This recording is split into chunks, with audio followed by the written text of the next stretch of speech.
It is another beautiful October morning. I wanted to take a quick sort of lap around the garden real quick because it's just gorgeous out here, and I saw something that gave me a little bit of joy this morning. So yeah, just keep in mind it's the end of the year, it's October. Everything is sort of the way it is because of it, because of the timing. But let me just show you really quickly. This is the back of the garage. This used to be our flower garden. There were, something like 10 foot tall. They went almost all the way up the side of the garage there. Sunflowers. We've since cut those down, and the wind has taken its toll on the rest. We had them actually all tied up, but the wind got so bad, blew them all over. But they still have the will to live, and some, especially these cosmos, are still blooming, and it's wild. We got fresh buds on these. But I just love watching the little pollinators flit around. There are so many little bumblebees, honeybees, and butterflies just doing their thing out here. I love it. And these cosmos, I love them to death. They're so cool. I'm so sad that they all fell over, but they're doing all right. And then I cannot remember the name of these, but those I just think are gorgeous. I cannot remember the name of them. These bright yellow ones. They're all different colors. There's red, orange. There actually used to be quite a bit more diversity in them, but only certain ones have sort of survived. But we're just gonna kind of let them do their thing. At the end of the year, cut them back and mulch them in to the soil. Yeah, this was a mint bucket, but I think they just got too hot. They're trying to come back. They will next year. You can see there's little ones starting to kind of volunteers popping back up. They'll come back next year. This one survived much better. It's got our sage and rosemary and whatnot in it. Yeah, chard, this enormous kale doing its thing. This chard is fascinating to me. I've never seen it do this before, but look at the stalk on that bad boy. It's a good, probably 5 inches thick in diameter. But beautiful chard. We've had a good time with that, and the kale, obviously we've been eating a lot of that, but it's pretty much done. The moths kind of did their thing, but I haven't seen any moths in a while, and they're starting to come back. They will. We've got a few peppers left. This whole plot here, you can see it's kind of empty now, was eggplant. I kid you not, we probably got 30 eggplants off these 2 plants. One's still there. We're just leaving those for seed, and to kind of keep the soil together. Lots of peppies still, even some with some flowers on them. I don't think they're going to do anything for the rest of the year, but these were red bell peppers. There's still a few on there waiting to turn red. And jalapenos. This is the first year I've ever had jalapenos really do their thing. There's, probably a dozen on there, which is alright. I'm not going to complain about that. There's some more peppers. This was root vegetables and beans. We had bush beans. You can see some of them have fallen and actually are coming back up again. But that's kind of what we want. The rest, there's some pods still on here. I don't want to step in, but you can see this enormous pod here. We're just going to collect those for seed to use next year, since they did so well. Strawberries, these are refruiting, so they fruit throughout the year. You can see some of them are actually still trying to turn red, which is kind of incredible, actually. We'll find a better home for them next year. Here's a red one, but it looks like it's, eaten.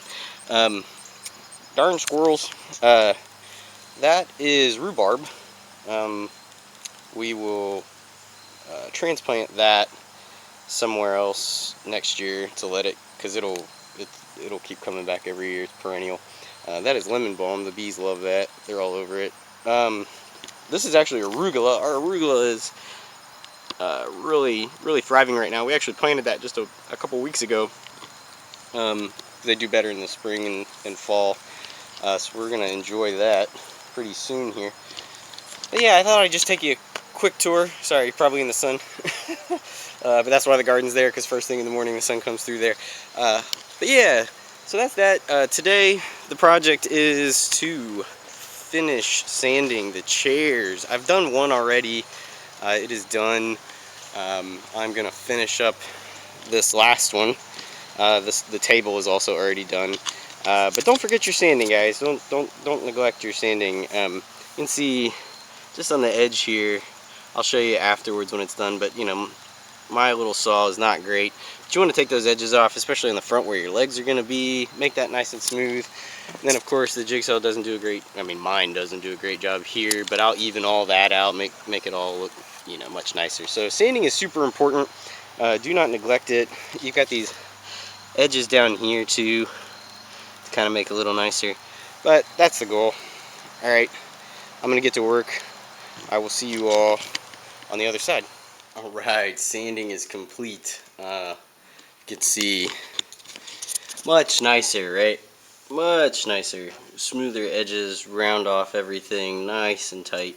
You know, cool, soft edges and such. Nice and smooth on top, ready to take some stain. Cut back these, you know, pretty heavy.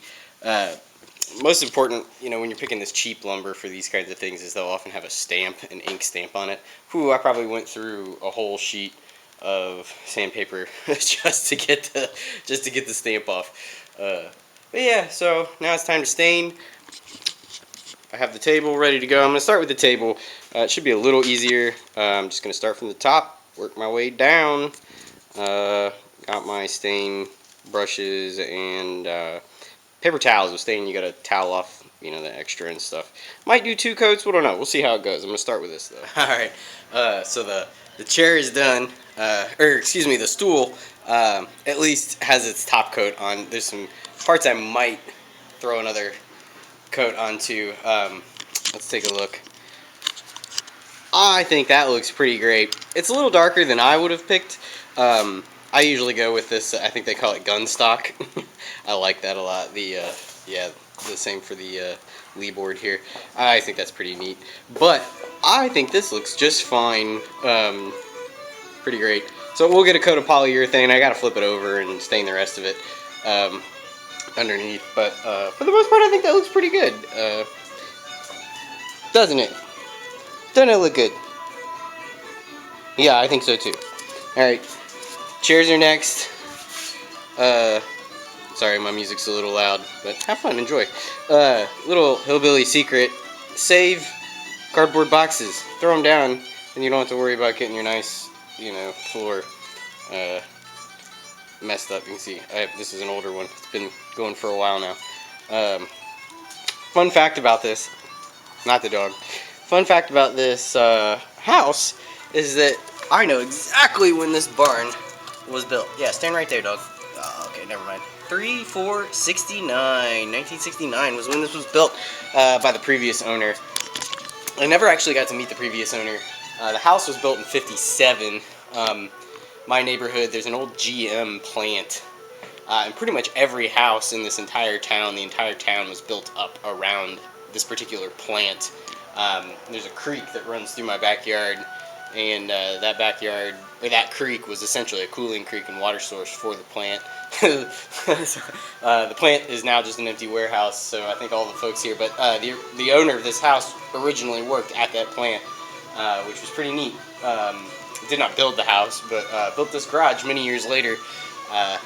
I think, I'm not sure, there is a winch up there, you know, for pulling up your engines and stuff out of your car. So he must have done some car work. But the thing that fascinated me the most were these pegs. Sorry, this is the garden side of the barn, but these pegs, you can even see there's an old key still hanging there. And in the basement of the house, there are those pegs everywhere lining the basement. So I get the feeling they were a locksmith, maybe? I don't know, I can't think of anything else that you would put on that many pegs like that. So if you know, maybe he had spanners lined up on there, but it'd be really weird to also have the same thing in the basement. Just hundreds of those pegs were all over the walls. I think it's kind of neat, but anyway. Alright, back to staining.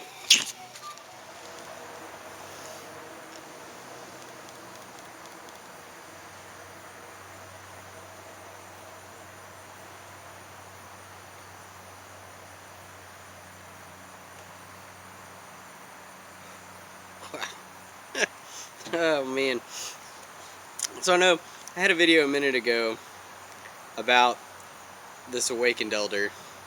I have a little left in the tin. I've put the rest in a mason jar. I'm probably going to need to order several more of these. This has become my new favorite. So I'm waiting for the first coat of stain to dry. I don't actually think I'm going to need another coat of stain on the chairs and the table. They're looking pretty good. You'll see in a minute when I come back to it. But I am taking a break, letting them dry a little bit, and got a bowl of Awakened Elder again. I just wanted to revisit it because I'm not sure I captured enough of it in the previous video about Awakened Elder, but I investigated the tobaccos that are in here a little bit more. Latakia, I think everybody knows enough about Latakia. Interesting though, there's tons of videos out there if you want to know more about Latakia. But Katsuri is the one that I couldn't quite put my finger on, and I think in this particular blend that Katsuri is doing a lot of heavy lifting, and I think it has to do a lot with why I like this so much. So I do like cigars. Have tried, you know, probably hundreds of different cigars over the last probably 20 years. And I had some duds, you know, I had some bad ones. I even tried to get into like curing them and aging them myself for a while, but couldn't manage the humidor, and at the time grad school and moving a lot was just not conducive to that kind of thing. Uh, but Katsuri, from what I've learned, is actually an Indonesian tobacco primarily grown in one of the like Java, I think, somewhere in Indonesia, if not Java. But it's primarily used for cigar leaf. And I remember in my original video when I described this, I said, whoa, this is kind of dry. And I think it's because it's predominantly Katsuri in there. And a lot of the notes, I think what I said was it was herby, like very herbal. I've smoked this several times since that video, and I would say herbal is very accurate. Also fairly grassy, almost like a green tea. I don't know if you're familiar. I've mentioned a few times I'm a tea person, but like a you know your normal table Japanese green tea, that grassy, salty kind of flavor is in there, and I have a feeling it's coming from that Katsuri. But wow, just fantastic stuff. I cannot get enough of this. Like I said, I'm probably going to buy a few more tins of that just to have on hold and maybe sell her for a while. What good stuff. I would say that if you are a cigar smoker who's trying to get into pipe smoking, this would be a great introduction. Although I don't want you to go out and buy this because I have a feeling they don't make this very often, so please don't buy all this. Please leave it for me so I can have the rest of it. But wow, it's so good. So many good things to say about Awakened Elder. Excited to try some of the other ones. But I just wanted to take a break, having a bowl while I'm waiting for the chairs to dry, see if I need to apply another coat. And then I guess I'll see you all next weekend when I apply the polyurethane. Got some spar urethane going to throw on there. Because again, I do want these to be outside primarily, and I don't want to be dragging these. They're pretty heavy. I don't want to be dragging them inside and out all the time. So I think the poly is probably going to be worthwhile to apply. But you'll see me again then, and I'll show you the chairs in a little bit. Just a quick peek at the difference. Sun's coming through, but I actually quite like the way the bare wood looks. But I gotta say, that turned out pretty nice. It was much darker in here earlier, but I would imagine this was quite beautiful in the sun. So excited. Alright. let's finish this last one. Alright, last bit for the evening, and then I'll leave you all alone. But they are done! I quite like it. Such a stark difference. It's incredible. You can tell this one's still a little dark because it's still drying. And this is more what the final product will look like. I think they'll dry a little bit more, but once the poly is on there, you notice these are a little dusty. You can tell they reflect the light a little bit, have the poly on them. This also, the mast is polyurethane. However, here this is even more, but the sheen on here, you can tell this is not polyed. It will be. I was just in a hurry to get it out, and the poly that I had at the time actually takes like 30 days to cure. Some does that. That's just mud on there at the bottom. But I will get these polyed because they definitely spend a lot of time in the water, so it needs that extra little resistance. Fun fact, the boat underneath this paint, every inch of this thing has 6 coats of polyurethane, which is quite a bit. It's probably overkill. Polyurethane is quite a bit cheaper than epoxy. But the way I constructed the boat, all the fillets in the corners are fiberglass and polyurethane glue, and then everything is coated in 6 coats of oil-based polyurethane. So it is pretty waterproof for the most part. It doesn't have that plastic shell, you know, like an epoxy boat with fiberglass underneath would, but this is sort of like the poor man's hillbilly version of that. So these will get the same treatment or similar, probably only 2 to 3 coats, really, maybe even 1, and I'll just put another one on each ear or something. I'll see how I feel about it. Anyway, that's it.